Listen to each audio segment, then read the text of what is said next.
నీ చదువుకి నువ్వేం చేయాలి? చక్కని కావలి వాడిగా ఉండాలి. నీ ఉద్యోగానికి నువ్వు కావలి వాడిగా ఉండాలి. నీ యొక్క పనులు ఏం చేయాలి? సంపూర్ణంగా నెరవేర్చాలి. మనం ఏం చేస్తాం? మన పని కాక అందరి పనులు చేస్తాం. అవునా? ఈ పని చేయడు, అందరి పనులు చేస్తుంది.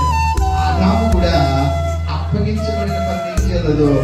తత్వాలైన తీరుని ఏం చేశాడు? కోల్పోయి రోజు నేను అంటున్నా, ప్రభు నిన్ను కూడా కావలిగా ఉంచాడు. ఒక తండ్రిని ఆ కుటుంబానికి ఎలా ఉంచాడు? కావలిగా ఉంచాడు. ఒక భార్యని కుటుంబానికి కావలిగా ఉంచాడు. ఒక పెద్ద కుమారుని కావలిగా ఉంచాడు. ఎవరి పనిని వాళ్ళు సక్రమంగా చేస్తే కుటుంబం బాగుంటుంది, కుటుంబాలు బాగుంటాయి, గ్రామాలు బాగుంటాయి, గ్రామాలు బాగుంటే దేశం బాగుంటుంది, దేశం బాగుంటే ప్రపంచం బాగుంటుంది. స్తోత్రం. కాబట్టి మార్పు ఎక్కడి నుంచి మొదలవ్వాలి అని అంటే నేను అనుకుంటాను మన దగ్గర నుంచే.